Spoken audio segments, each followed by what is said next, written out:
Jeremiah, I want to start by taking you and our listeners here back to a time when everything in your life was falling apart. You had shared with me that you went through bankruptcy.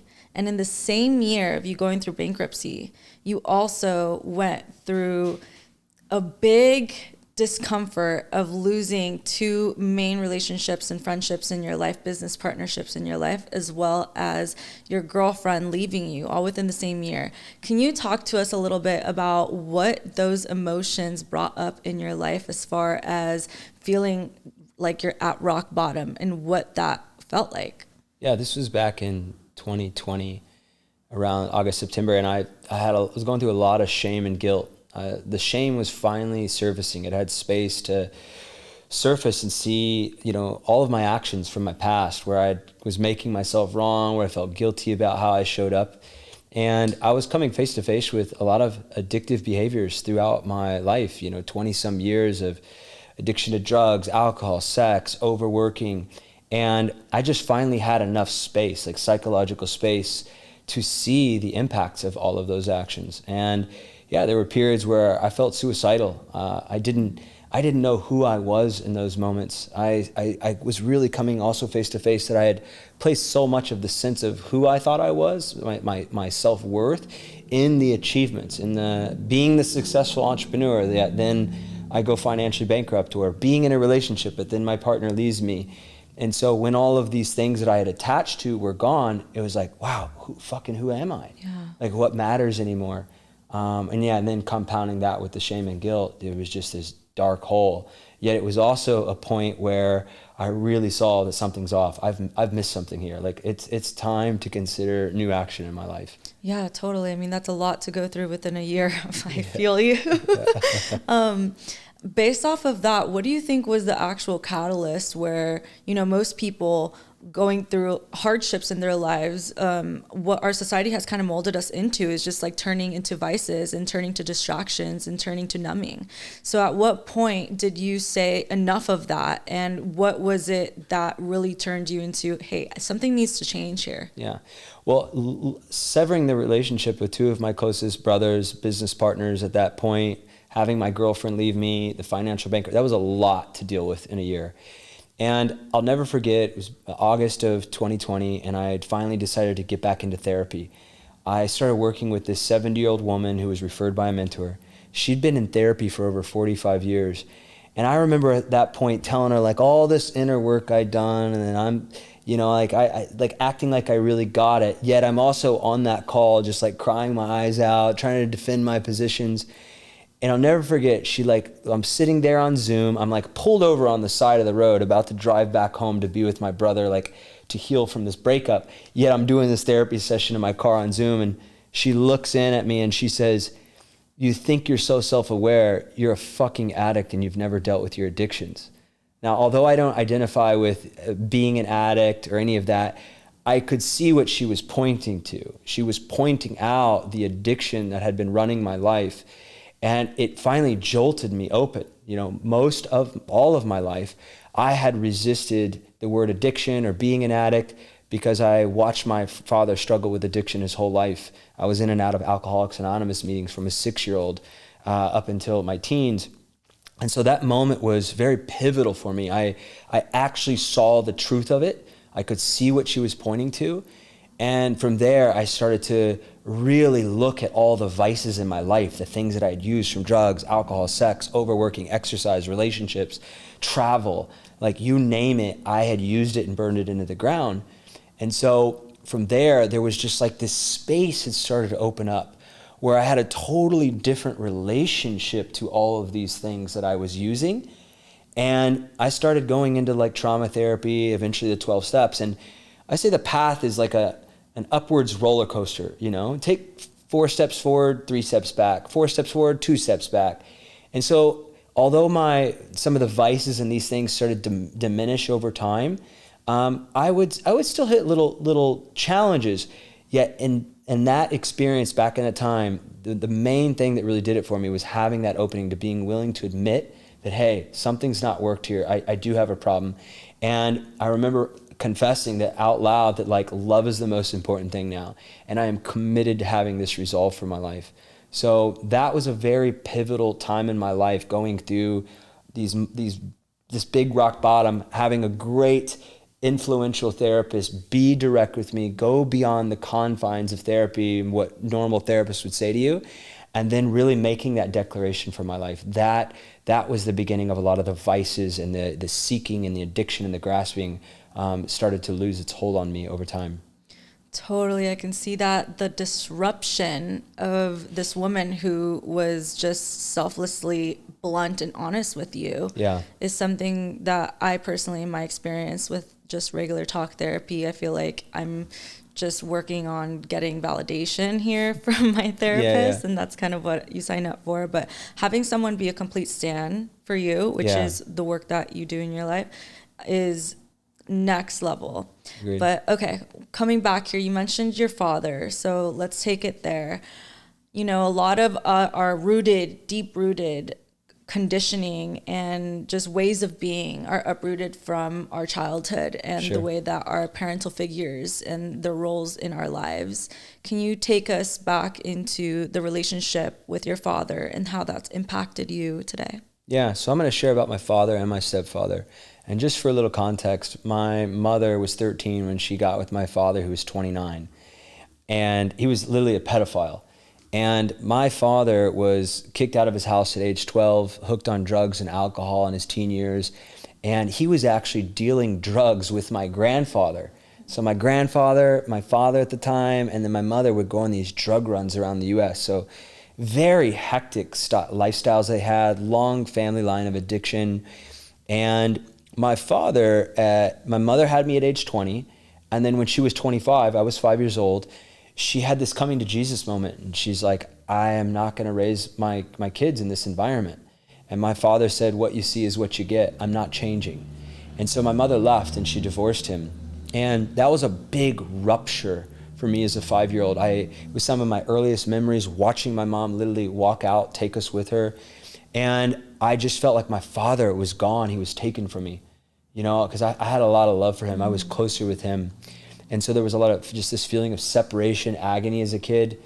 And then my mother remarried my stepfather, and I hated him. I felt like my mother was getting taken from me now. And him and I had a lot of conflict from, the age of around 5 to 6 until I left home. And many years after, there was a lot of physical abuse with him. And so I'm living with my mother and my stepfather, hating him, getting physical abuse with my stepfather, he doesn't know how to regulate his emotions. He's not in touch with it. He'd also been physically abused by his parents. And then my father, my actual biological father, I can only go see him every other weekend. And when I'm over there, me and my brother are going to like Alcoholics Anonymous meetings on the weekend with him and just watching him struggle, watching him, talk about he doesn't know if he's going to be able to pay his bills. He's going to have enough money to eat. And then eventually he went to prison for kidnapping, aggravated assault, having weapons, drugs around the home. And so there was another deep separation. And this time I couldn't see him at all. I couldn't talk to him. So I was like, where's my father? What's happened? And over time I started to see between, and he also was physically abusive, had a short temper. I started to see that over time, both from the physical abuse from both of them, from the deep separation from him, the ongoing conflict with my stepfather who wasn't emotionally available, I became very distrusting of men, very in competition, judgmental, fearful of men. And those early childhood experiences, even into my teens, really shaped how I showed up with men and women, just really with everybody. Totally. And since we're talking about, how that shaped your relationship with men and women, what do you think made you go? You mentioned that you've been into men's work and you got into that kind of work. So what do you think was the catalyst for bringing you towards wanting to heal the father wound? Yeah, so there was a breakup around 2020 of August, and I went through a breakup. She left me for another guy. Yet that summer, I started to have this awareness that I'm not connected to healthy community. Like I'm not putting myself in community. I don't have any more close brothers in my life. I've severed the relationship with the two closest ones that I had from my greed and my just just looking out for myself, just all my fearful behaviors and always worrying about me. And so I started to see like, wow, I don't have any close friends, and this is really impacting my life. And now my partner's left me. It was like God was leading me at that point. He was saying, it's like men's work. It was just like, you need to get around healthy men. And I eventually got into some men's work. And at that time as well, I was doing trauma therapy.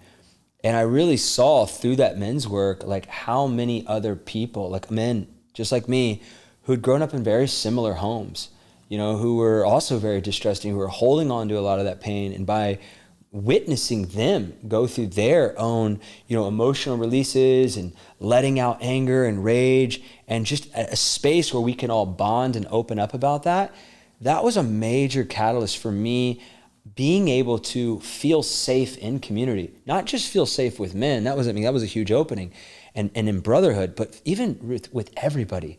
I just felt like it opened my heart, it opened my mind, and allowed me to relax more as I watched other men letting their own pain go, which gave me permission to let mine own go. And it really helped me connect the dots to all that stuff that I was still holding on to my father and my stepfather. So that was a major catalyst, men's work back in 2020.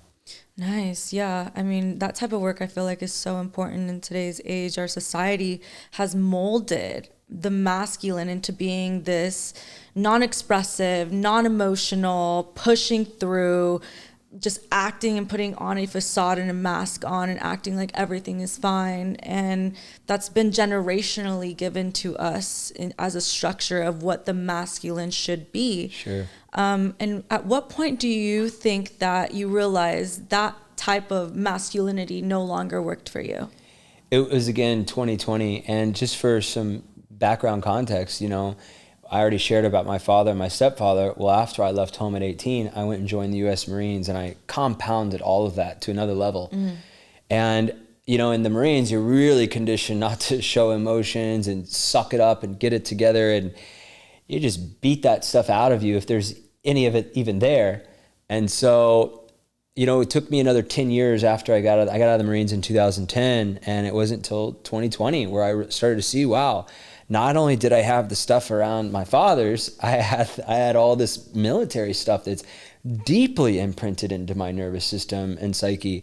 And this isn't serving me. This hardened way of being, this not allowing other people in, this not stopping to look at what's underneath, what am I actually feeling, what actually wants to be expressed. Just holding all of that in just created more divide, both in myself, with other people. It exacerbated all these addictions that I had dealt with. And so, it's a total thing with men, right? Yeah. So that right there, having an opening to that and seeing it clearly, and finally the willingness to face that stuff in the presence of other men, to share it openly with women as well, what I was going through, what I discovered, and to just learn how to be open about what I'm dealing with inside, not to put it on someone else or have them be responsible, but to just own my experience and to get that that's okay. That was when I really started to learn what it meant to connect with others. I was finally able to experience the sense of connection in my life. And then it really clicked more and more. It's that if connection is the opposite of addiction, that this is what I got to keep leaning into. And I need to keep doing whatever I need to do to clear out what is ever in the way of leaving me with a sense of connection with other people. And that to me has been some of the most important work I've done in my life. Totally. It's like deconstructing what society has molded us into believing about the masculine and also the feminine in its own way. But deconstructing that and just getting to the true desire of what as human, regardless of sex orientation, want, and that's just truly connection. Sure. Right? And that's what leads us into deep states of healing and deep states of authenticity within ourselves and self-expression. And I believe that there are just so many men out there that are yearning for the ability to have freedom in expressing themselves and in just being able to fully be vulnerable. So this type of work is so necessary in today's age. Yeah, and so many women that are desiring that their partners and men in their life, their fathers or their brothers or just whoever, that they are also willing to do that so that they can connect to them. Because that's where true connection Yeah. is built. No, 1000%. I think we are the generation that is completely breaking that mold. Like, I think if my parents were to hear about this, they are glitching a little bit. Like, what? But I really believe that our generation is doing the inner work necessary to be able to have these conversations, to have healing relationships, to where we can communicate in healthy manners, to where those stigmas and those old frames of beings is completely demolished, and there's new frames coming up in healthy ways of connecting with each other. Yep, 100%. Yeah, so some of the old paradigm beliefs would be, it's not safe to open up, or it doesn't matter, or one for me was, it doesn't matter. Nobody's going to care anyway. Or apathy. Nobody's going to understand anyways. Like, it's not important. This is weak. And so I would say the one that was really supportive for me is I got that crying was a superpower. I'd bottled up, allowing myself to cry and feel in some ways for a long period of time. And then I just got over time like, wow, this is actually a way that my heart opens. This is a way when I actually cry that I can relax, and then, you hear this name entertainment, when I could actually just name what I was feeling, when I could slow down and just take the time to inquire of like, what's going on inside of me, and to name that. And if I could simply share that with somebody in my life that I was close to, that just by naming it and sharing it, that also allowed that energy to dissipate and to die off. And so for me, it was just a process of reframing, like, no, this is a healthy thing. When I let somebody into my world and what's going on inside, that will bring me closer to connection versus the old stories of this doesn't matter, nobody cares.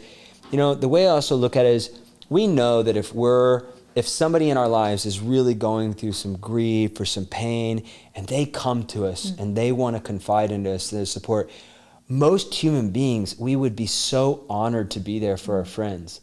And what I saw over time is that there's a huge disconnect from what we would say yes to, like we would so want that, but then there's a disconnect of us going there for our friends and leaning in and asking for help. And so I just saw, it's like, no, like all the things that I thought were a burden or that didn't matter or made me weak, these are the things that actually make me stronger. These things increase my vitality. They improve my cognition. They improve my clarity, my performance, because when I'm not bottling up this pain, this anger, this resentment, this grief, and I've got a space to like let that out and to be honest about where I'm at, then my space is clear. I've got space for inspiration and vitality to flow through me, and so I'm just more on in life. I'm more present. And so just connecting those dots over the time just helped me reframe, like, no, this is a superpower. I need to become as emotionally intelligent as I can, and I'm still a work in progress. So happy and content with myself, and in the sense knowing that there's always more that I could learn about this. Yet I'm like, what greater thing to learn about in this world of being human, just one of the great things to learn about. So I try to look at it as a gift and something that only adds to my life and my ability to connect with others and for them to connect with me. Totally. And something that I think you told me this, but grief is better processed in community than it is in isolation. Sure. And I feel like specifically because of the way the masculine has been portrayed to be, there's this resistance to men coming in community and being able to be fully expressive of themselves and what they're going through. So reprogramming that for yourself into a strength instead of a weakness completely changed the game. And now this is what you're doing in your life's work. Yep. Yeah, and one of the reasons I love working with women too, because they just get it. Women typically way more in touch with their emotions.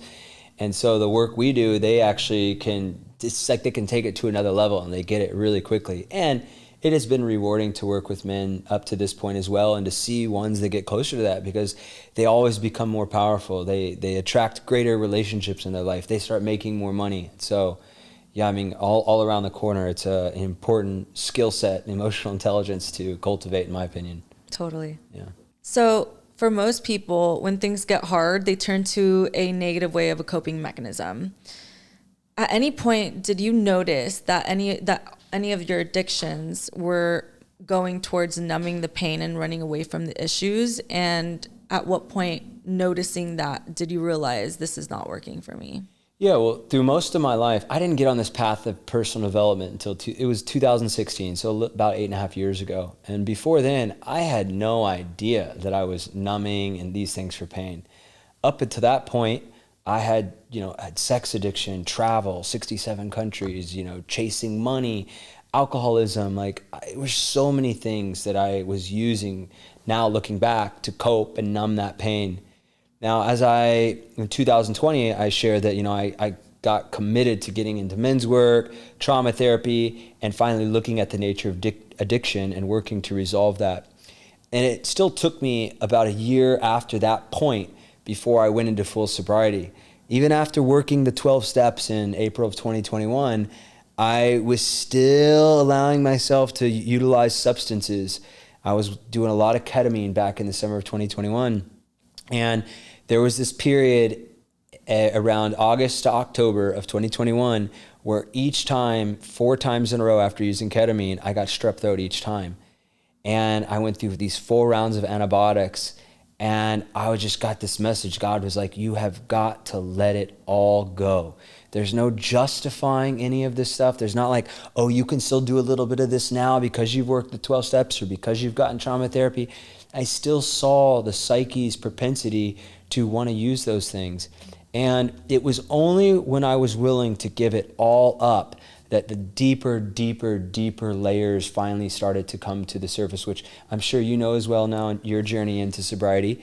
Yet after that point of committing to full sobriety of October 31st of 2021, that's when I ended up finding other mentors, getting into the world of somatic and nervous system therapy, and those just deeper layers of trauma started to get resolved, and more things opened up into my psyche. And I've been over 3 years sober now at this point.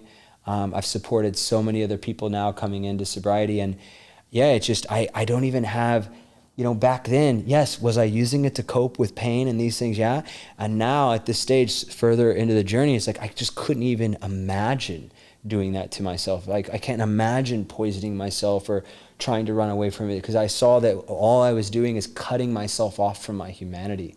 I was cutting myself off from the ability to both connect with myself and to connect with others in a great sense. So yes, totally used it. And then that was some of the evolution, just, sharing there of what it took for me to finally get out of it. That some people I've learned have really got to hit that sickness or rock bottoming or losing, a sense of everything in their life before they're really willing to give it up. And that was pretty much me. I was a stubborn one along the way. No, totally. I think that this topic is so important just because when people also think of addiction, they think it's just substances, right?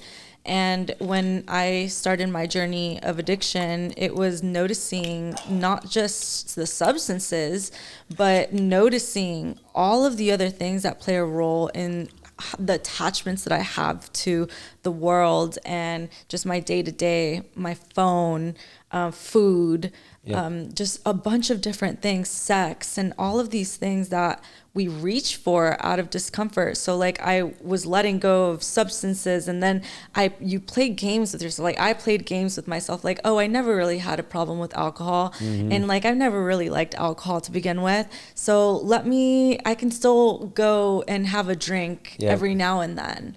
And then it's like, no, once I fully committed, like you said, to full sobriety, something turned in my head where I feel like you really have to get through a threshold of that desire for those things. Yeah. But once you're past that threshold and you're looking back, you're kind of just like, oh my God, that is literally just poisoning my body. That's it.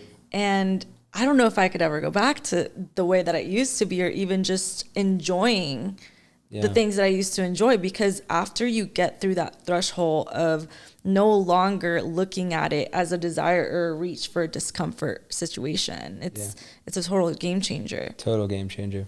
What was your process like in letting go of these behaviors and attachments that you had? Well, again, like I said, I was very stubborn along the way. So my process was a lot of deep suffering of just watching the relationships that had been severed, money that had been lost, my health that had deteriorated over time as well. And just lots of feelings of shame and guilt, that those experiences of feeling that, it finally got to the point where, you've heard this quote, is the pain of staying the same is greater than the pain of change. Well, I just, that pain was so great of just staying this way that I'm like, okay, I would rather deal with the pain of changing and that discomfort of changing. Totally, I love that. And so for me, there was just a lot of suffering in my life, and that's not necessary for everyone. I know people that don't have to go to that depth and hadn't.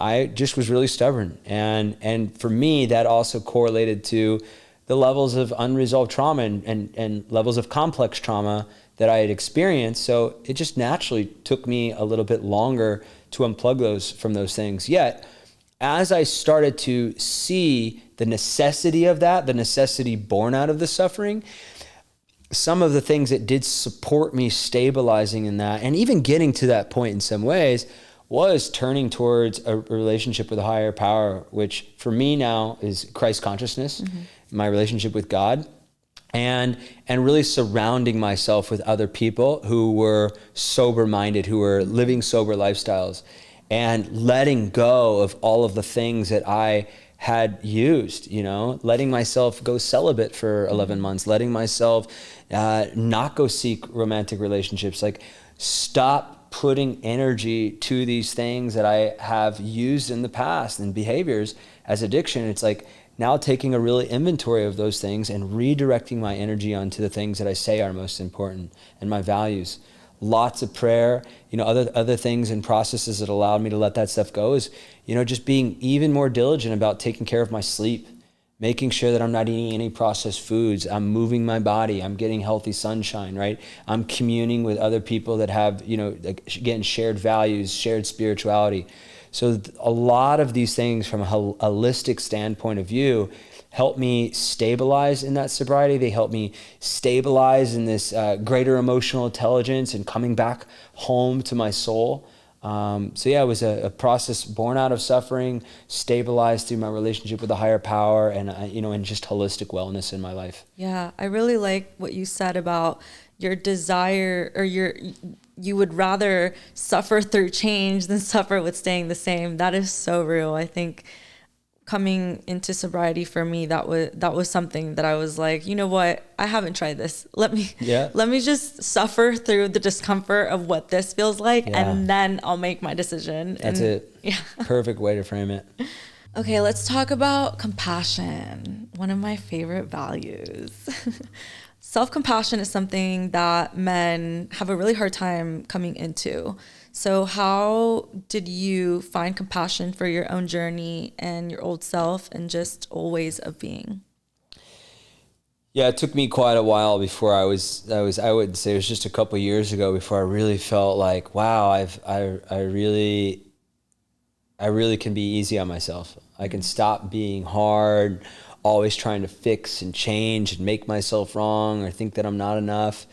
And I would say that the doorway to compassion for me was a lot of contemplation around Christ consciousness and Jesus's teachings, not from a fundamentalist, dogmatic point of view. For context, I grew up in a Christian religious Baptist home, very traditional. I broke away at 18, became atheist, then went into the world of New Age spirituality, and these past few years have been coming back to my relationship with Christ as I know him. Christ consciousness, what Jesus was pointing to, that I believe is available for everyone. And as I drew closer and closer in studying that and contemplating and praying on that, I started to recognize God's grace for all of humanity, that I'm a fallible human being. I'm not going to make 100% of the shots that I take in this life. No one is. Yeah. That we're always going to miss in life. And that there is no use in judging myself and making myself wrong about that. And I saw for me that the whole shaming and judging myself was rooted in growing up in that religious indoctrination and the church and the schools and the parenting of shaming, making us wrong. I realized like that's just an ineffective way, you know, it's missing that we're human and we're going to miss, and that I can learn from these mistakes even more powerfully and with more heart openness and more love if I recognize the grace for myself and I have compassion, and I know in any given moment I'm doing the best that I can. That might not always work, and it's like I would do the best that I can given my level of consciousness. And so, yeah, just understanding again who I am in the eyes of God. What was Christ pointing to? Like recognizing just this love that's always available, and recognizing that a greater motivation for change and performance and being at my best would be to have compassion and grace for myself rather than judging and making myself wrong. Because if I'm just judging and making myself wrong, I'm in the energy of war with myself and resistance. And if that energy's there, then I don't actually have the energy to put on the new behavior patterns that I want to create. And if you're at war and judging yourself, then it's going to be even easier to be at war and judging others. That's it. Right? And I think Christ consciousness is a huge teacher for me too, in coming into non-judgment towards other people. And I think the root of that is being non-judgmental towards yourself and having full compassion for yourself. 100%. And as we're talking about that towards other people, how do you think that this ability of self-compassion practice, right? Because it's a practice that we do every day. How has it impacted your relationships, business partnerships, and everything else in your life? Yeah, well, when I stopped this whole self-pity, making myself wrong, being critical, being hard on myself, just that, when I worked to release the shame and guilt and resentment and griefs and all these things that I was holding, then there was space for me to just understand more, again, my true nature, who I am as a spiritual being, who I am in the eyes of God. And as there was softening and that energy had let go, and I knew to be more gentle with myself, still rigorous in the sense that I don't try not to step over anything, which is different than from being hard on myself. And as I started to relate to myself in that way, to recognize my humanity, to have grace and compassion, then it was so much easier to give that same space, those same qualities to another human being. I could then see myself in them. You know, anytime I felt like someone wronged me, or maybe they broke their commitment, or they broke their word, or they did something that I might have reacted or just blamed and judged them for, I also started to see through the lens of, I would ask myself, where have I already done what that person's done? And every time I would ask myself that question, I would say 99 times out of 100, I could already see where I've done what that person's done. And so then it became this phrase I like to say, when I would speak to them or call something forward or show up for them, I would say, I can only say this out of recognition, not judgment, meaning I've been that. And just looking through that lens in life, for me, was another way to have compassion for people. It alleviated and removed any sense of me wanting to make them wrong or fight them, because I stopped doing it to myself, and I could just recognize my own humanity in another. And I would believe that practice there over many years and lots of inner work and just practicing with people is one of the major attributes of why so many people come to work with me, come to work with you, Jacob, because they can sense that now. They can sense that non-judgmental attitude. They know that our heart is here in the right place, that we've gone through these things, and that their humanity is fully allowed here. Totally. This is one of my favorite questions. Many people are given all of this generational baggage, from their families and their upbringing. How did dealing with this generational baggage on your own terms change the way that you see your family? Oh, powerful question. It altered everything. I was completely ignorant to understanding the impact of my parents' childhood and our full family line of how that showed up here. until I was 30 years old, at 31. And I remember in 2017, after being away from home for 13 years, traveling, living all over the world, I'd come back and visit, but I actually moved back to my hometown.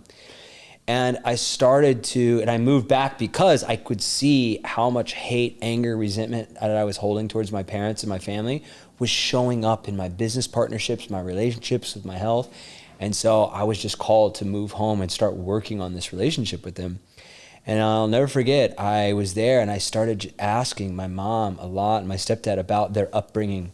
And they didn't really want to talk about their past. They said, we don't want to talk about the past. It's in the past. And I totally understand that. Yet I let them know, I was like, hey, I'm wanting to know this so I can make sense of what I'm going through right now. Mm-hmm. And I was just being led. Like, nobody had told me to do that. It was just this intuition. I was only on this path of personal development for a year at that point. But it was this intuition. God was just leading me to say, like, figure this out so you can make sense of why you are the way you are in some level, mm-hmm. right? Not blaming the circumstances of my life, yet helping make sense of it. And so over the next few years, I really started to understand my parents more and get to know who they are versus the role they played in my life. Mm. So, my parents' names and them as their own personalities versus the roles of mother and father that I just cast them into, mm-hmm. that they're no longer really playing that role for me. They're their own people with their own sets of trauma. And so it was a good 5 years of doing that work with my parents, clearing out the generational trauma, understanding how their parents and their grandparents and how they were all with them, the physical abuse they went through, the lack of love and affection and emotional connection that they experienced. And I was able to see how that showed up in them, which then how it showed up with me. And it opened up so much compassion in my life. And over the years, I did a lot of deep trauma work, inner relationship work, both with myself, but with my parents, going through a very deep amends process of owning all of the ways that I had made them wrong and I had punished them and fought them and held resentment and anger, and having those real face-to-face conversations and what I call completing it. Completing, not meaning to continue something or in something, but to be completely at peace and acceptance with everything that's happened.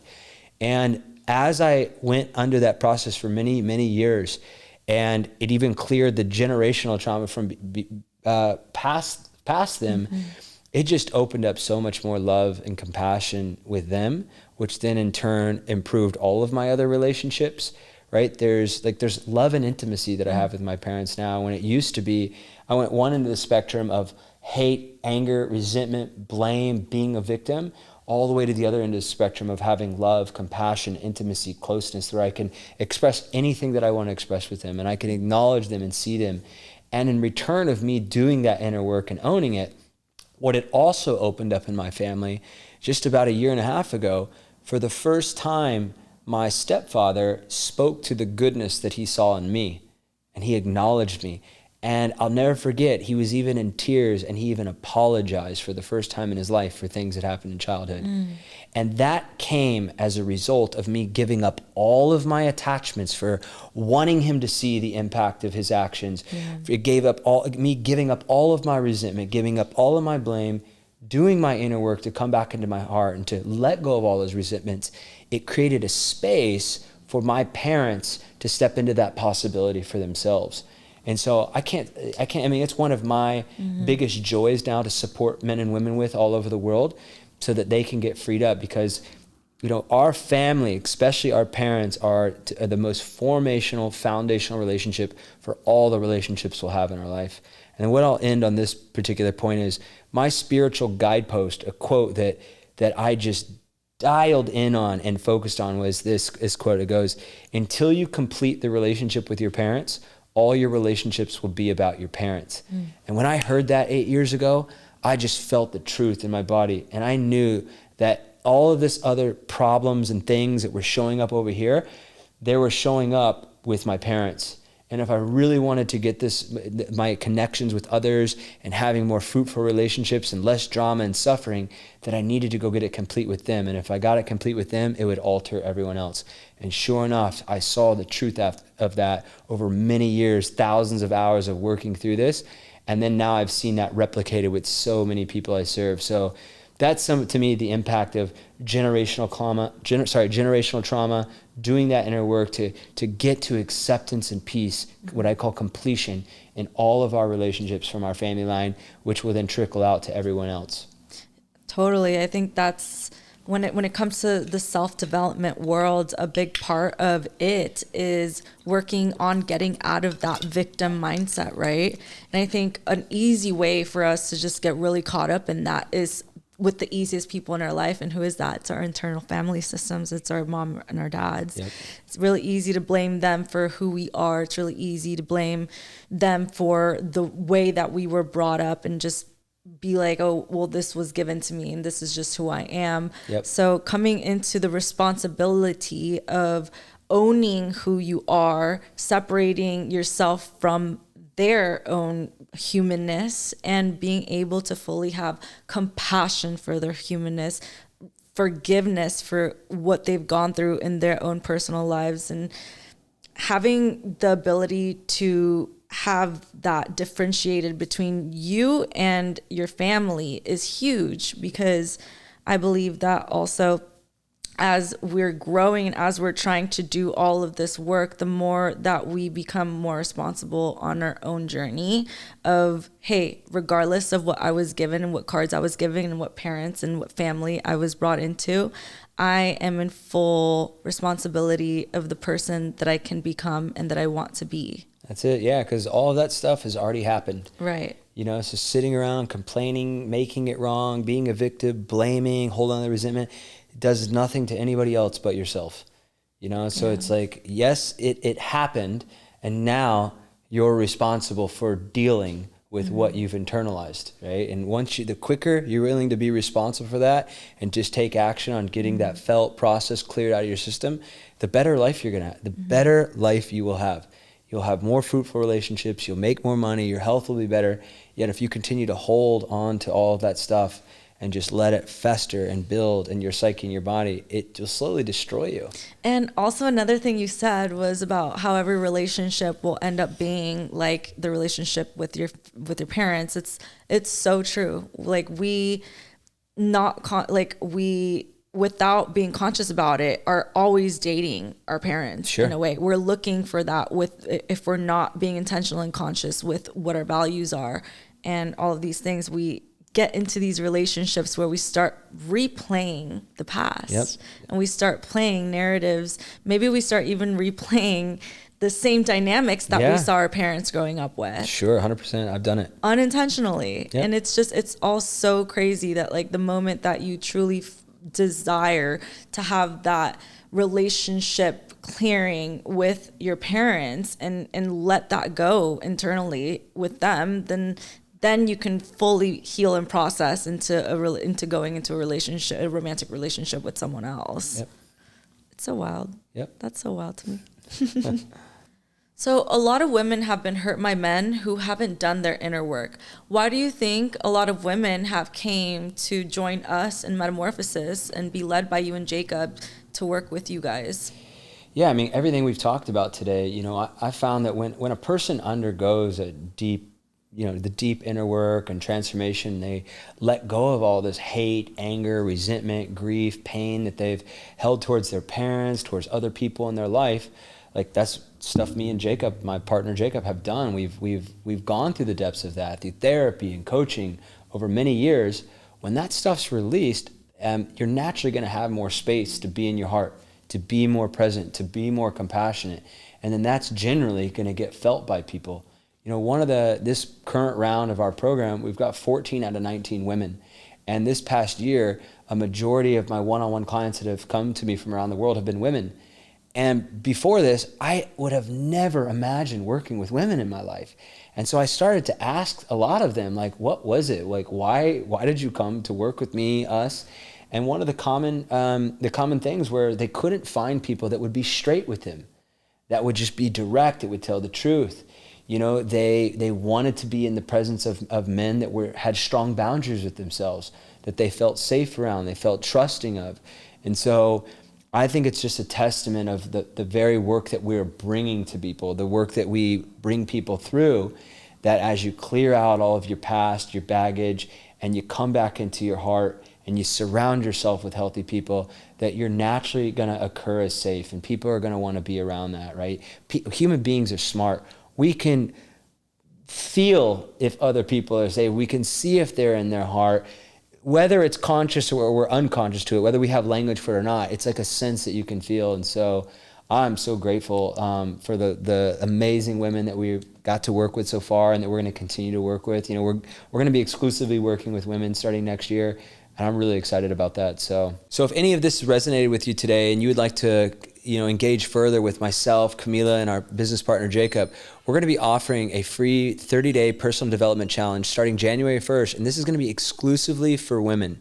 And so if you're looking to step more powerfully into your purpose and to let go of these behaviors that you know aren't serving you, whether that's, you know, isolating, whether that's having lack of boundaries with yourself, distracting, addiction, you know, substances, whatever you're being burdened by and you want to get freed up from that, that's the work that we work with people on. We help people really step into their power and their gifts to have healthier relationships and a more vibrant life where they're lit up and inspired to take on whatever they're up to in the world. So again, all you got to do is click the link in the description, and you can add yourself free to our waitlist, and then we'll be sending you an email out with the details as soon as we're about to start. And we'd love to work with you. Again, this is absolutely free, and it will blow your world open.